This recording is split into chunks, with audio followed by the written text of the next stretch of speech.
It is time for Around the 412 with Smitty and Tyler.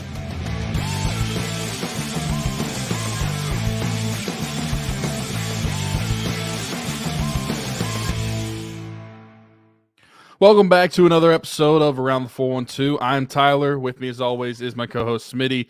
Be sure to go follow us on all of our social medias at Around the 412. We're on X, Instagram, TikTok, Facebook, wherever you want to find us. We are there. Even Threads. We mentioned that last week. Threads is still a thing, so go check us out over there if you want to. You're not going to see anything posted, but we're there. Also, while you're listening to this show, whether you're on like Apple, Spotify, or over on YouTube, go check out the description. We've got Everything Custom Designs Facebook link. Valentine's Day is actually tomorrow as of recording this. So I want to give a shout out to everybody for Valentine's Day. Hope you have a good day. And also a big shout out to my mom because it's actually her birthday on Valentine's Day. So as everybody listening to this, wish Bonnie Weeks a happy birthday. I'll have to be sure to do so. But yeah, go check out Everything Custom Design. Speaking of Bonnie Weeks, she is a customer of Haley Wagner, actually, our friend that does her small business. You know, I don't think she's doing any President's Day clothings, but there's going to be more. More holidays. If somebody requests it, I guess. Yeah, I guess you could request like a customized president head shirt or something like that. She'll do it. It's customized clothing, everybody. So you get the drill. But we have a Facebook link. Reach out to her. Check out her stuff. She does a lot of good work. I think I want to start this show talking about just the Super Bowl because the Super Bowl did happen, even though it is the Steelers show. I feel like we need to recognize that the Super Bowl just happened. Kansas City Chiefs, first repeat Super Bowl champion since the 2003 and 4 New England Patriots. Yeah. Pretty crazy that it's been that long since a repeat champion. Didn't like as far as like parity goes in the NFL. There's a fair amount of parity, but you would have thought like it felt like there was some sort of back-to-back champion somewhere in the last 20 years. I guess not. But yeah, so Kansas even if it was the Patriots, like even if it was the Patriots, yeah. I mean, and I guess it probably feels like that because the Patriots were in like several Super Bowls in a row, but they didn't necessarily always win that Super Bowl. But yeah, so Chiefs, they did defeat the 49ers. It was a good game. Honestly, I think that as far as the game goes, it was a really good game, which is all I could ask for when it came to this Super Bowl. As soon as the Lions lost, and I don't know how it was for you personally, but as soon as the Lions lost, all of my interest for or at least a rooting interest was basically just sucked out. It was gone. And I more so just really just wanted a good Super Bowl at that point, which we got. We got our first overtime Super Bowl since that 28-3 game with the Falcons and the Patriots. Which was exciting. But yeah, I thought it was a good game. Patrick Mahomes gets their third. Andy Reid, Travis Kelce, the Chiefs. I mean, they're a brand new dynasty. They are the New England Patriots of this century or this decade. But yeah, what do you think about the Super Bowl? Going right from the Brady era to the Mahomes era, just so ridiculous, man. It's in the AFC, like this can't even be happening in the NFC this time or anything like that. Both guys in the AFC. Now, granted, Brady did win his last in the NFC, but you get my drift. Yeah, I mean, this is a dynasty at this point. I think you get 3 and 5 years, it's officially a dynasty. And it doesn't seem like it's slowing down anytime soon. Patrick Mahomes is in only his 7th year, his 6th year as a starter. So he's won the Super Bowl half the time that he's been a starting quarterback in the NFL. It started out slow. I thought the Super Bowl in general, like it was, and it still ended up being a better defensive game than I think a lot of people expected coming into it. These were two really good defenses. Kansas City's defense definitely slept on. You know, I thought this was the best defense they've had in the Mahomes era, and they needed it to be because the offense wasn't where it had been in previous years with Patrick Mahomes leading it. And I think that they kind of recognized that. I'm not saying I would never in a million years call Patrick Mahomes a game manager, but I definitely think there was times where he took the approach of just not prioritizing ball security over trying to play hero ball a lot this year. Like he even talked about that today on the Pat McAfee show, saying like in that Raiders game, they lost, even though the Raiders completed only 2 passes after halftime. And it was because of mistakes that the offense made. In that game, he realized we have a special defense this year. I need to like take a step back and just not turn the football over and take as many chances as I've been taking. And obviously the approach for them worked. What's scary about this is this seemed like it was the year to get the Chiefs because of what I'm saying with the offense. Like you feel like, man, Now they have the opportunity to probably go out and get some playmakers for this offense now this offseason and prioritize that. And they're only going to get better on offense. Another year of Rashee Rice, who I thought really came on as the year went on. And who else?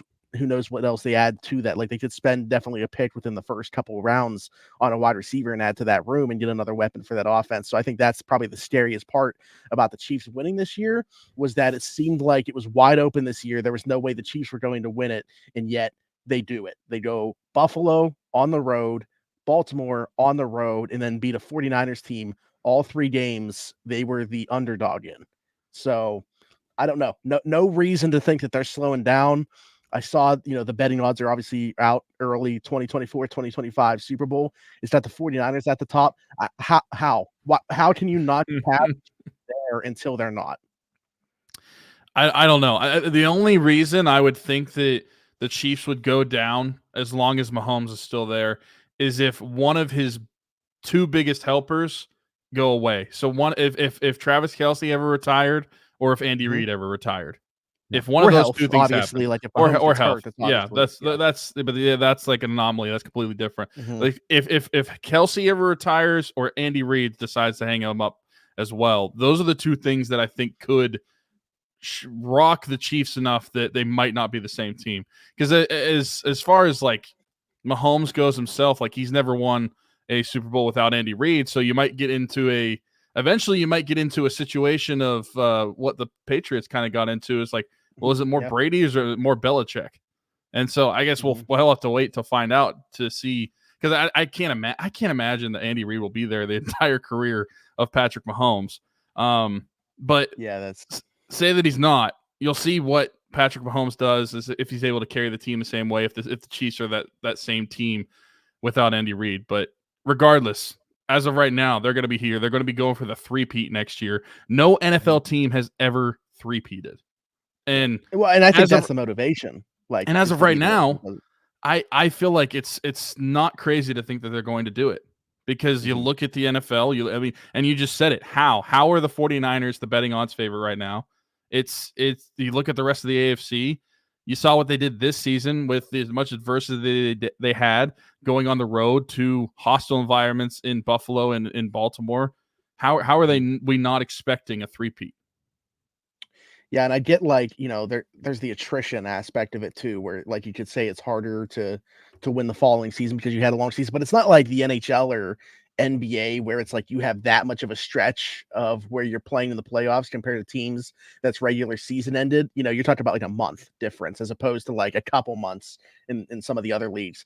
So I don't know. I don't know if that element plays into it as much as like how impressive it was for, let's bring up the Penguins. Why not Pittsburgh to go back to back? Obviously, the 2 years that they won the cup because of, kind of going against attrition and playing so much physical contact sport within a 2-year period. But yes, I don't know how much that dynamic is going to play into it. Does it, and we kind of had this conversation on Steelers Afternoon Drive, does it at all like discourage you as a fan, like watching this with the Chiefs, like say, man, like what are we even playing for at this point, playing in the same conference as the Chiefs, not only thinking about like, can they win a Super Bowl, but can they even get to a Super Bowl because of who's in the AFC? If the question is phrased as just the Chiefs, I'd say no, because we got to Super Bowls and won Super Bowls while Brady was in the NFL with the Patriots and had already had 3 Super Bowls. Both of our Super Bowls in our lifetimes came after Brady had already won 3.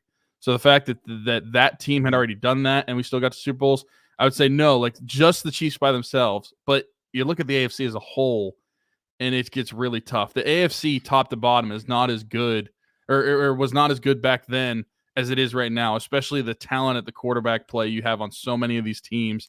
It's a little concerning. And obviously we have the Steelers defense that's really carrying the team.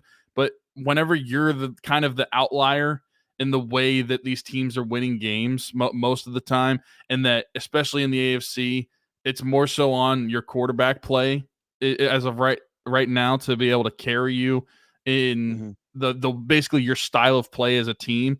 That's kind of how every team is building their team, is they're getting that athletic presence at quarterback, just the super freaks at quarterback, and building around them. That's not the way the Steelers are built around. So they're kind of playing catch up, and they're also playing a different style of game compared to everybody else. I don't think that it's as bad as it seems, just because I feel like the Steelers are still capable of winning against some of these teams. But to say that they can say the Steelers have to go to Buffalo like they did, and then they have to go to Baltimore and then go to Arrowhead in a playoff run, man, it's hard for me to believe that they're going to win all three of those games.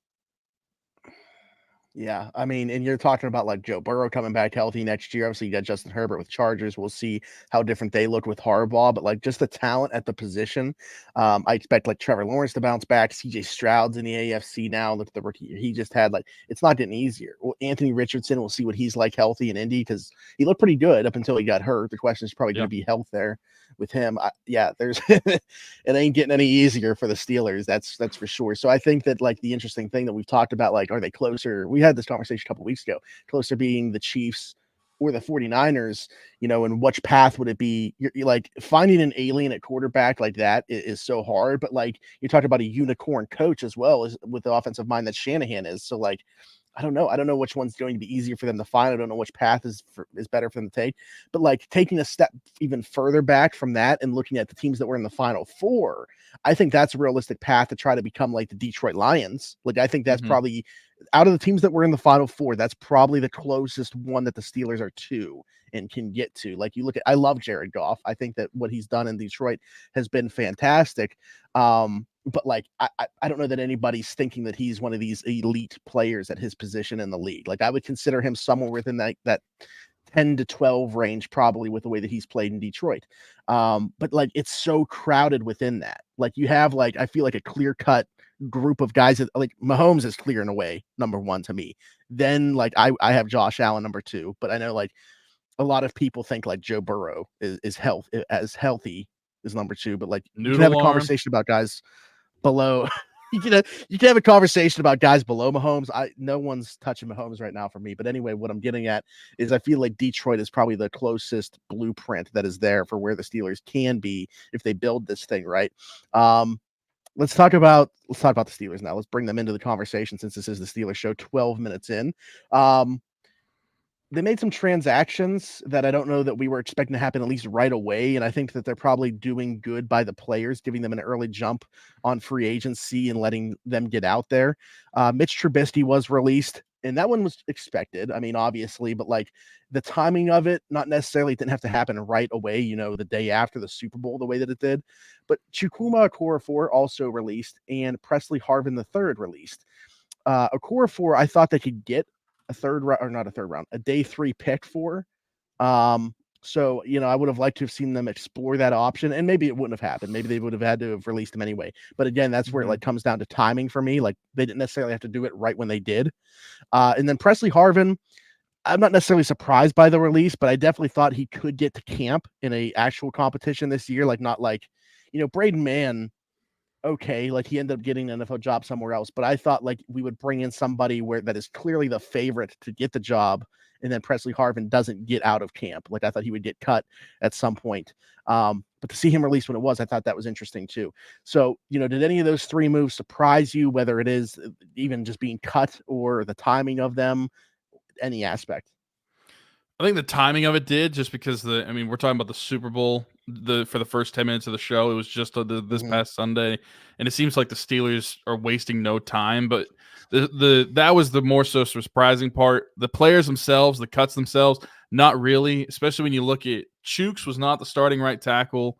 When it comes to the last season, by the end of the season, he was not the starting right tackle. But by midseason, he was not the starting right tackle anymore.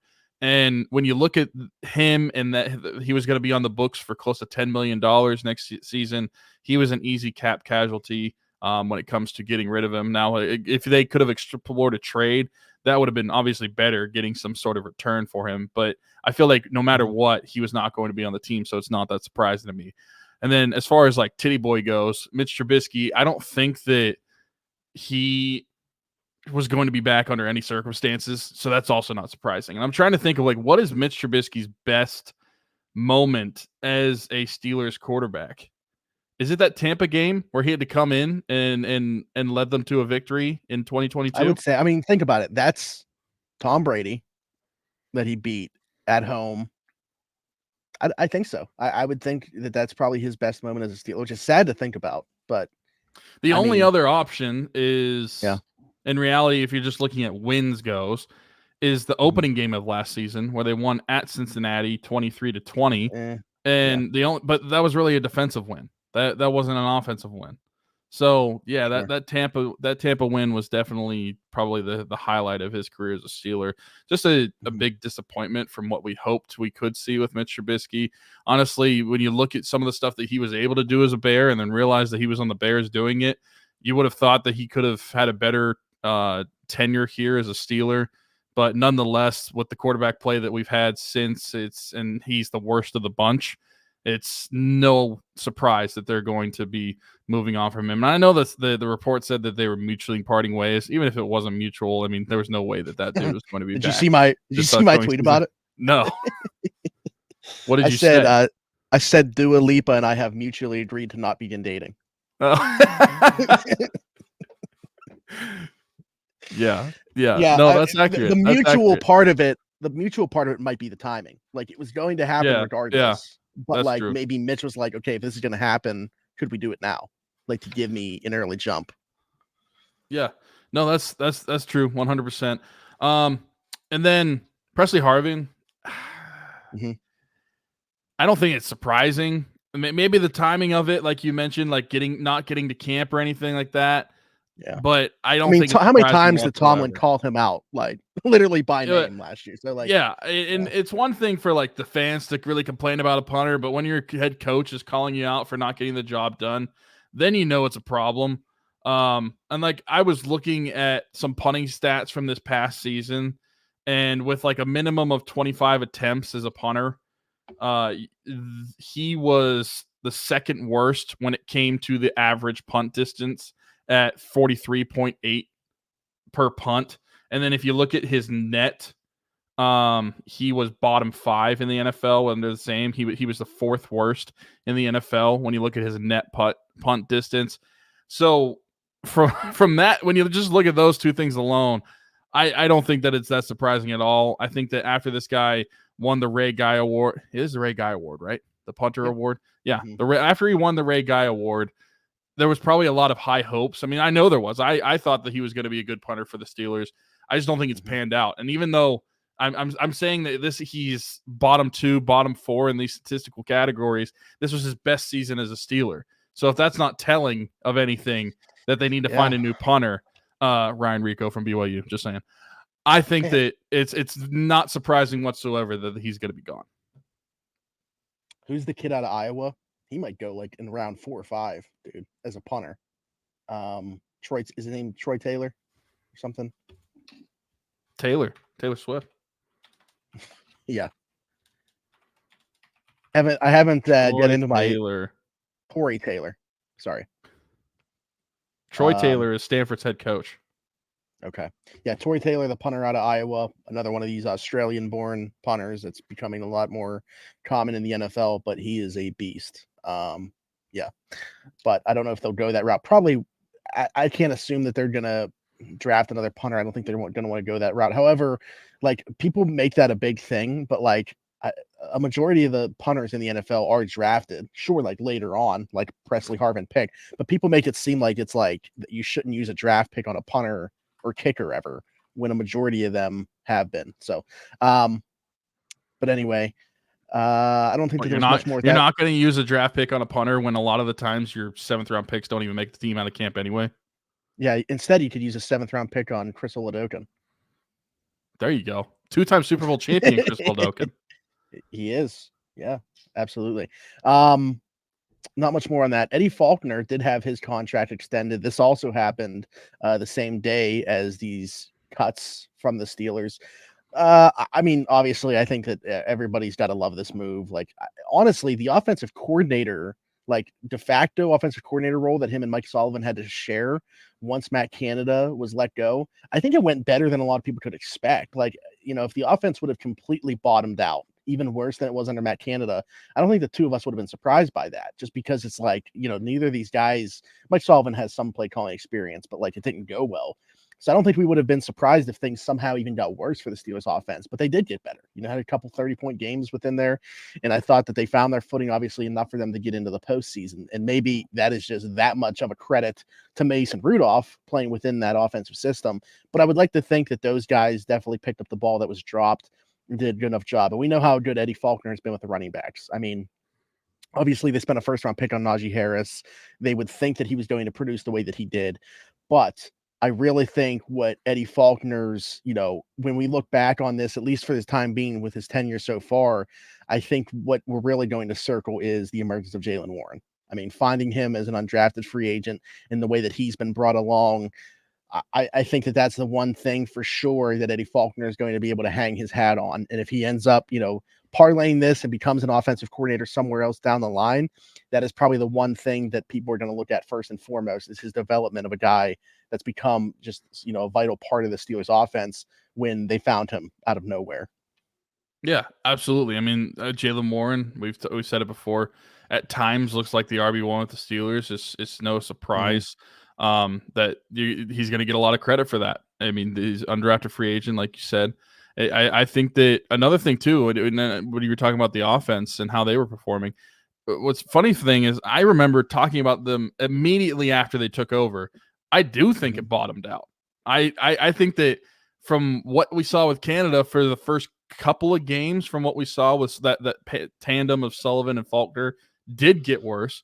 But the difference was they were able to find a chemistry and find a identity enough to be able to win some games. And I don't think it was all Mason Rudolph, but I think it was them figuring out, and maybe it's because he's a running back coach, we just need to ground and pound more.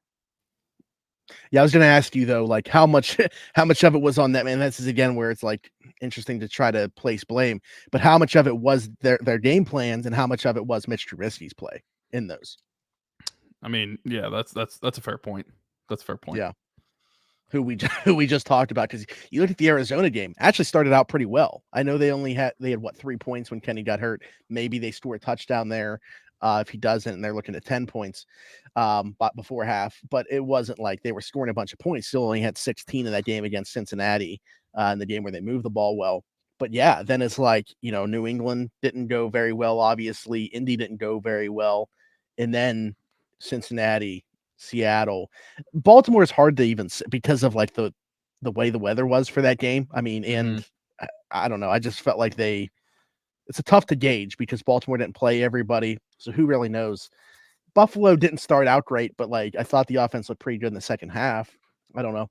But anyway, Eddie Faulkner is like the OC that's kind of irrelevant at this point anyway, because he's not being brought back in that role. They're extending his role as running backs coach. And I'm curious to see, like, maybe I don't know if this has been officially announced yet or anything by the team, but I'm curious to see if he takes on like a different role attached to the running backs coach role. It's just like, like a pat on the back, like, hey, we recognize you, good job. Because otherwise, I'm curious if he would get poached by another organization. Like, I wonder if they were worried about that at all because of the work that he's done as the running backs coach. So would it be like a run game coordinator along with maybe, or you could make him like an assistant head coach, associate head coach, or something like that? Yeah, offensive assistant. I don't know. There's so many roles within this offense that aren't filled by anybody else. Like we've talked about it before.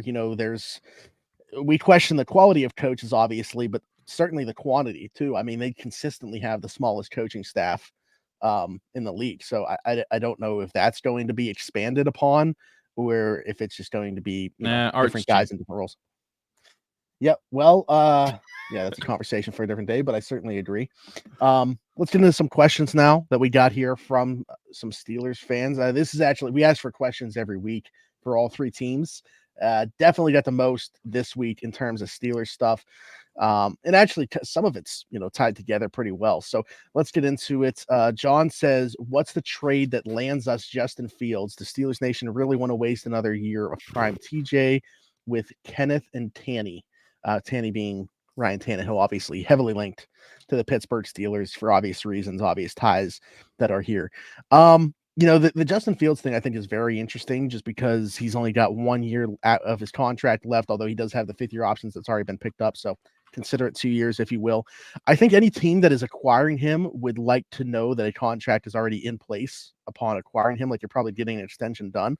But like the hard thing with that is like, what does a Justin Fields extension even look like? I think he has an elevated floor, obviously, because of what he can do with his legs.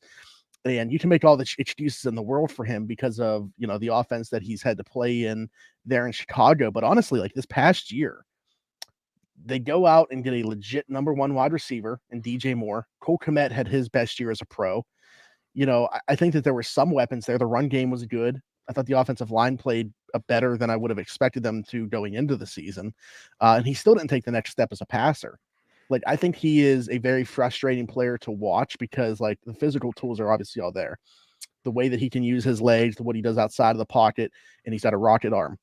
But watching him within the pocket is one of the most frustrating things that I've ever watched. Like, I've started watching him a little bit more since becoming a pro recently, just because of the Steelers being linked to him. And man, like, it's just, it hasn't clicked for him as a passer yet. Like, he is, as a passer, what people think Lamar Jackson is, what Steelers fans think Lamar Jackson is. So I can't imagine this guy coming to Pittsburgh and doing the exact same thing, and then Steelers fans having to like do a complete flip on the way that they talk about that type of player.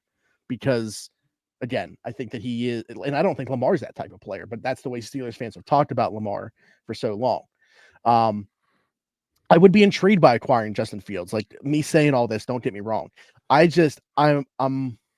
I'm worried about what they would be willing to give up and getting into a bidding war with teams. I trust Omar Khan to not overpay, but I think because of that, there's going to be a team that outbids them. I think like in Atlanta or somebody like that, like they're not necessarily picking high enough to go and get a franchise quarterback. Like, you could say Washington or Vegas or Minnesota or somebody like that, but they're kind of all within striking distance to get a quarterback in this draft if they want to. Atlanta is really the one to me that I'm looking at with where they draft and say that's a logical spot for Justin Fields to go to. Now, this is an interesting thought. Would Washington or New England or one of those teams at the top take Marvin Harrison Jr. and then trade it like a different pick to get Justin Fields, so they're not going quarterback up high? I don't know. But as far as the Steelers go, I would be willing to give up a 3. I wouldn't give up a 1 or a 2. Ideally, I would actually do like, and I know that this isn't the best offer Chicago would get. I would do like a 4 this year with a 3 next year that can become a 2, depending on, like us making the playoffs, his playing time, et cetera, et cetera. And this is also with the assumption that an extension is already in place upon him coming to Pittsburgh. Yeah, I'm not necessarily against Justin Fields coming to Pittsburgh, especially because the bar is so low right now as far as quarterback play goes. I think that's another part of the conversation. But I do want to point out, and I understand different times, different coaching staff, different offenses. Like, I get it, all of it. I get all of it. But I don't think that it's necessarily wrong to point out that the guy that we were talking about is doing so poorly with the Steelers was able to have more success as the Bears quarterback than Justin Fields has had. Like, Mitch Trubisky's, especially his second and third year in Chicago, were better than Justin Fields' second and third year in Chicago. With Matt Nagy, who I think a lot of people in Chicago would say was a worse head coach than the guy that's there right now, and Matt Eberflus. Than Eberflus, yeah. I think it's fair to point that out. But saying that, I still would be interested in Justin Fields. I'm interested in that style of player. I mean, the style of player that you're talking about, where Steelers fans think Lamar Jackson is that. Like, I mean, it's a modern day ceiling. The type of ceiling that a player like Justin Fields could have very much intrigues me. But as far as what a return would be for the Bears, I feel like it is probably going to be too rich for the Steelers. Well, and so I don't think it's going to happen from that end. Because I'm glad you said the word ceiling, though, because like I think a lot of teams are throwing out these trade scenarios as if you're trading for the guy at his ceiling. We haven't seen that ceiling, though. Like, there's no guarantee of him hitting that. There's certainly no guarantee of him hitting that in Pittsburgh. I know that a lot of people are intrigued because of what his skill set could look like in an Arthur Smith offense. I mean, I get it. I'm intrigued, but you don't give up. You don't throw future 1 or 2s at a team because you just assume a guy's going to hit his ceiling. Like, I don't know. I think that it's bad business. He was taken with a 1 because of his ceiling. You don't trade for him because of his ceiling if he was taken for the one and he hasn't hit that ceiling yet at 3 years in. Right. And who knows if he ever is going to develop as a passer. But like, again, I'm interested because he certainly has a higher floor. I think that he can mask a lot of the deficiencies within this offense for sure, but he himself has a ton of deficiencies that are going to need masked too. Like there's give and take on this. Like, yeah. I'm interested. I think he comes in and he's automatically the best quarterback in the room as it sits right it's now. Not that's another part of this. Is it like the Steelers have talked about competition? This is not a competition. Like if you trade for Justin Fields, he's your starter. You're not gonna give up draft capital to have a guy come in and be competition. Yeah, no, this isn't like you want competition. You go sign Ryan Tannehill and you have Kenny Pickett and him compete this fall. Yeah. If you're trading for Justin Fields, he's your starter. Forget what Kenny Pickett was. Forget Kenny Pickett being your first-round pick a couple years ago. Justin Fields is now your starter. It doesn't matter what pick Kenny Pickett was taken with. Sure. Absolutely. And the other part of this, like wanting to waste another year of prime TJ with guys like Kenny Pickett or Ryan Tannehill. I get it. Like, I think they should definitely be exploring every possible quarterback option this offseason, but I'm also weary of doing that again, giving up high draft capital. So like, sure, I think that they should be exploring these things. I think they should be exploring Kirk Cousins. I think they should be exploring Russell Wilson because Denver's still got to pay him. Like, you're probably getting him for pretty cheap because he's still getting all that money from Denver. Like there's no way that Denver's getting out of that. Like most of that is guaranteed money that Russell gets. So would he be willing to sign for somewhere near the vet min, to come here? Like they should be exploring these types of things. They should explore Justin Fields trade. I just don't know if what I would be willing to give up gets them into the Justin Fields conversation. That's another thing to bring up talking about Justin Fields. And we just mentioned Ryan Tannehill. And I was just comparing what Mitch Trubisky looked like in a Bears uniform versus what Justin Fields does. With Arthur Smith, I'm taking 2019 and 2020 Ryan Tannehill over anything Justin Fields has done so far.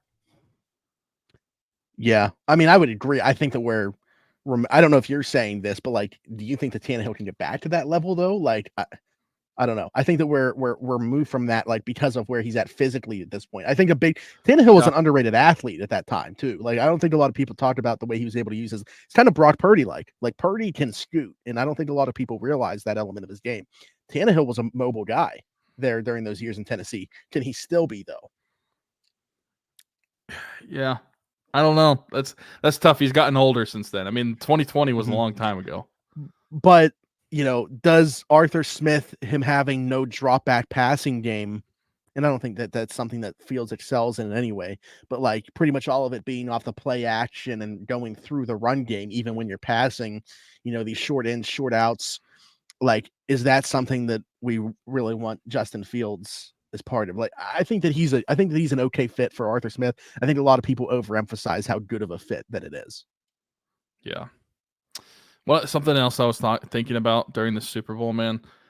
Remember last summer, like last offseason, especially like around camp and around the preseason, going into that first game against San Francisco, you had all these Steeler fans. I mean, not just Steeler fans, NFL in general, basically saying that Brock Purdy was a fluke and that Brock Purdy was a game manager and he doesn't have it. I mean, I would trade. I know this is probably like crazy. Like, I would trade more for Brock Purdy than I would for Justin Fields by a mile right now. Yeah. Would you trade pick 20 for Brock Purdy? Straight up, just 1 for 1? Mm-hmm. Yes. Because you get a starting quarterback because of it. Yeah, I agree. Brock Purdy, I think, is probably within the top 8 to 12 quarterbacks in the league. I was going to say top 12. Yeah. He's good. He's good. He's not just a game manager. He is good. Yeah. No, he's a good quarterback. The next question, we're talking about pick 20. We'll bring a draft question into this from Caleb. He said, given Jackson Powers Johnson's rising draft stock, who do you like more between Van Pran and Frazier? And are there any other center prospects in this class you would have looked or considered in a later round? Or do you think Powers Johnson is good enough to select at 20 despite positional value? I do think Jackson Powers Johnson is worth pick number 20. But what I'll say is him at pick 20 plus their second rounder might not be as good if you can get like whoever you could get at 20 and Zach Frazier at 51. Like that. But to answer the question about Van Pran and Frazier, Zach Frazier is number 2, and I think he's actually closer to Powers Johnson than Van Pran is to Frazier for me.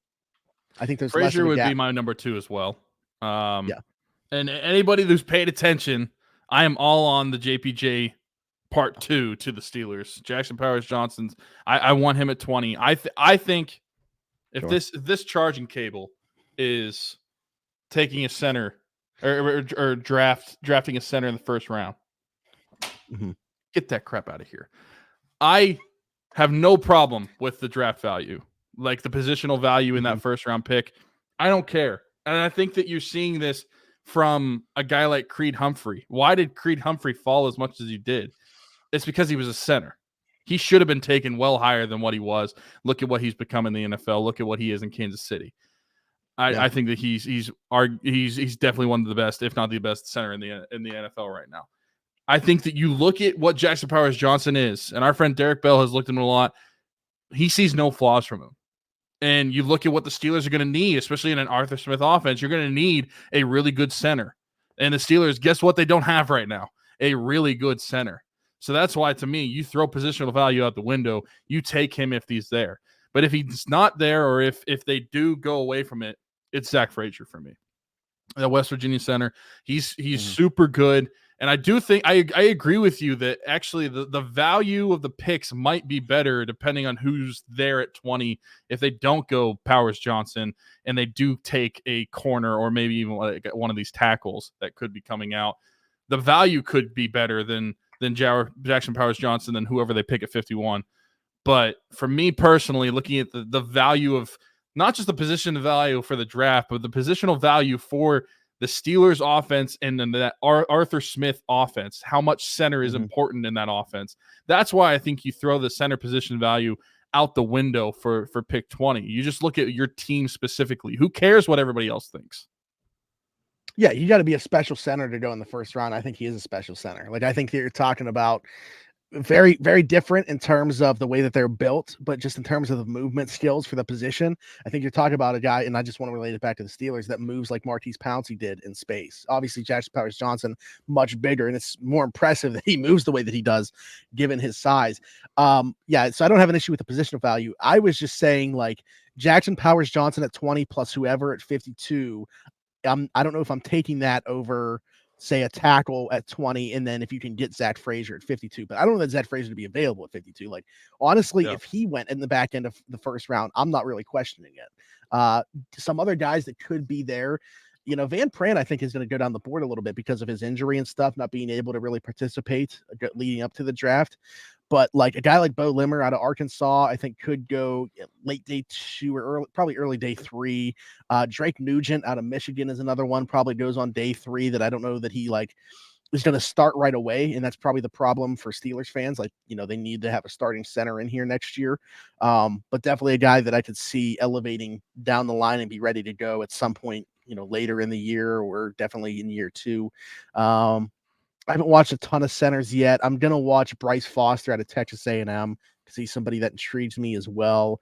I don't know about anybody besides that. So that's probably where I'm at with the center class.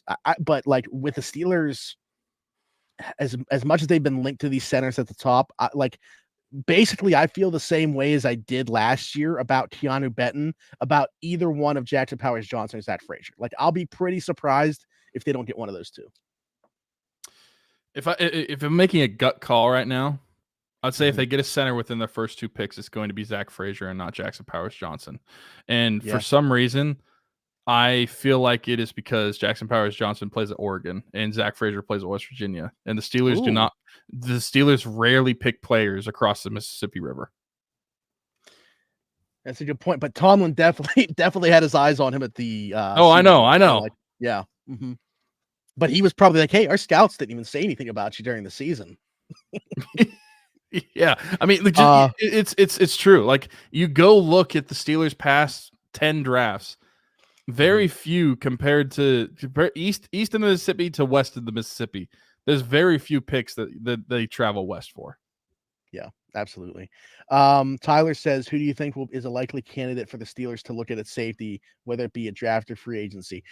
Tyler Hurnley jumped into this and said, piggybacking off of this, since my question is related, should they consider a reunion with Terrell Edmunds? He wouldn't command a huge salary, and chemistry he and Minka had allowed 39 to be an all-pro type safety that we know he can be. I would throw Terrell Edmunds into this bucket for people that I would consider for sure. But, looking elsewhere, like, it depends on how big they want to go with this for free agency. I've already prefaced by saying this is definitely a position that I'm attacking in free agency as opposed to the draft. I really like the free agency class, and I don't love the safety class.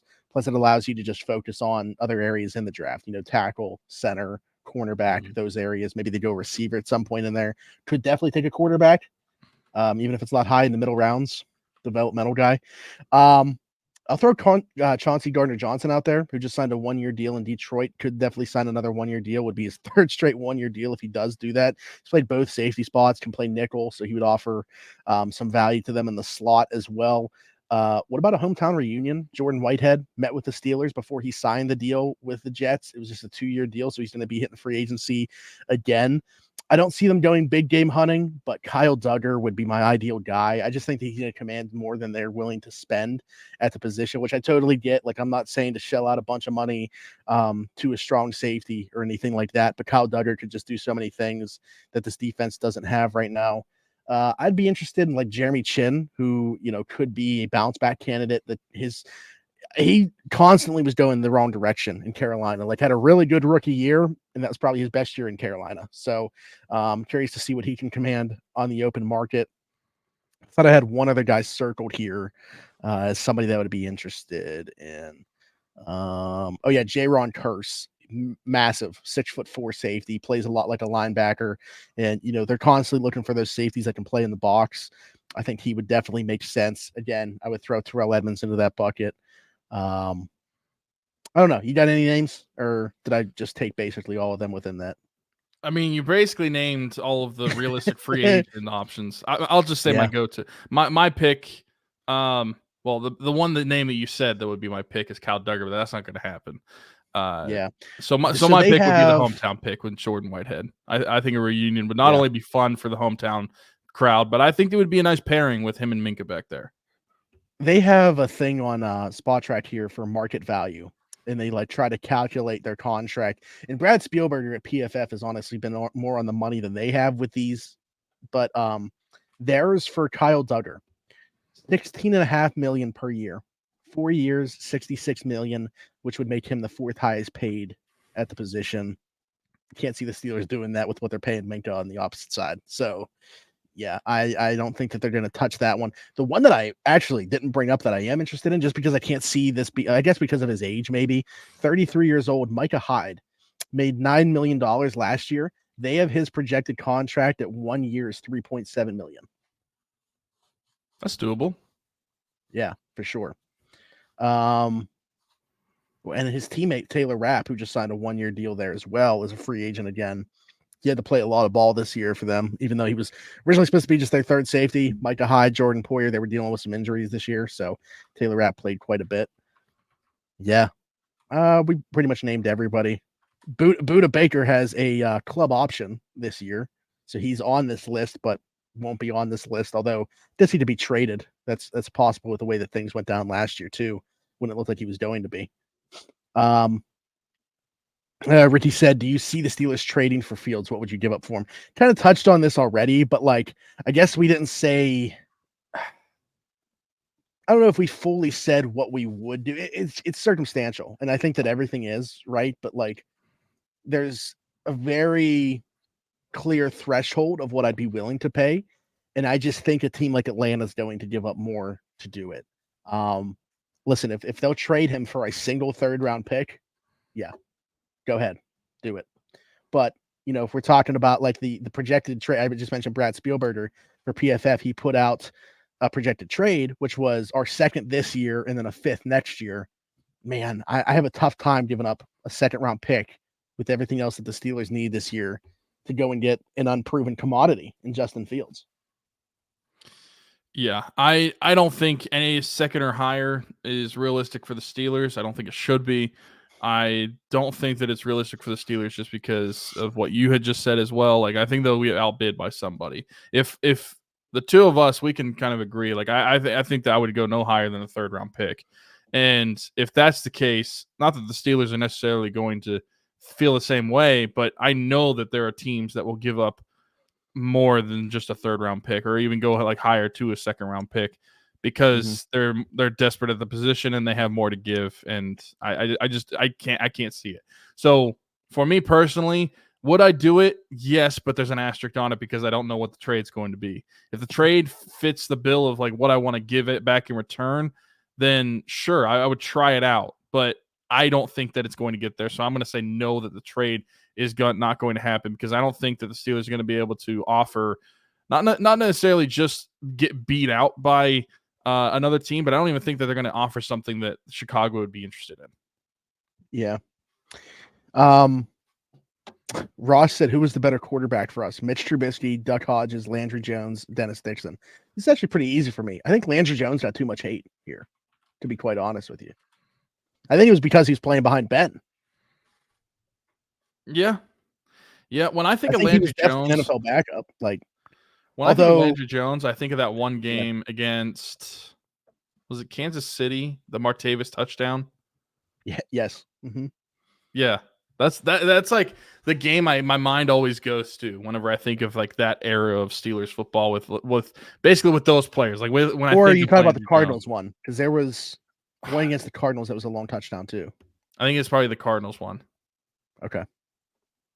I don't know. I just know Landry Jones was the starter in that game because Ben was hurt. Of course. I don't think Landry Jones was that bad of a quarterback. If I had to rank them, Mitch Trubisky's the worst. Like, why? I really don't remember Dennis Dixon playing much. That's the problem here. Like, I want to say him playing ever. Let me see. Dennis Dixon. Like, can we count him if he didn't even play? He definitely did play. I remember him playing. Like, I don't remember a lot of him. That's the thing. But I definitely remember him playing. He had 3 starts in his career. He was 2-1 in those starts. That's they have a winning record with Dennis Dixon. Had 400. Actually, 3 of the 4 guys mentioned here have winning records, I believe. And Mitch Trubisky's the one that doesn't, which is crazy. Yeah. So, like, if I was going to rank them, I'd probably say Landry Jones, Duck Hodges, Dennis Dixon, Mitch Trubisky. I feel like I have to say Mitch above at least Dennis Dixon. Like 2-1. What do you have? Like 2 touchdowns though. 1 touchdown, 2 picks. Yeah, I mean,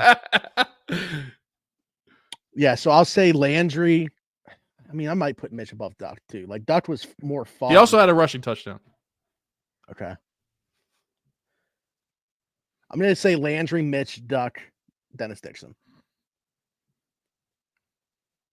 You're putting Mitch above Duck. Yeah, I think Duck was more fun, but like, I don't know if you had to have one of those guys start a game, like clean slate, not fresh in our mind the way that things just went with Mitch this year. I think when we go back and when like in a couple years, we're gonna say we'd rather have Mitch Trubisky. I think it's just because Trubisky literally just happened. Yeah, that's true. It's so fresh. Yeah, that whole season was just house money. So like, the way that we feel about Mitch right now is how we felt about Mason at that time. I feel like so it was just like Duck Hodges was different. Duck Hodges was the Mason, and Mason was Trubisky that year. That's true. That's true.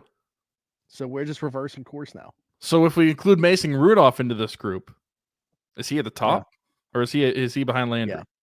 No, Mason's at the top, because even in that season, like he was playing okay up until Baltimore took him out, and then I don't know. I mean, kept going in and out of the lineup, but like he's started the most games for them out of the group.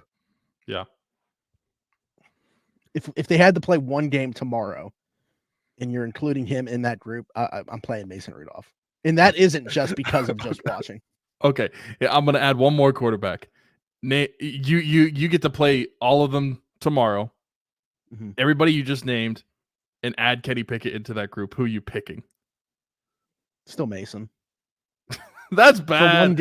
One game, yeah. Your decision's not bad, but it's bad that that's the reality we live in, that our starting quarterback Kenny's next season.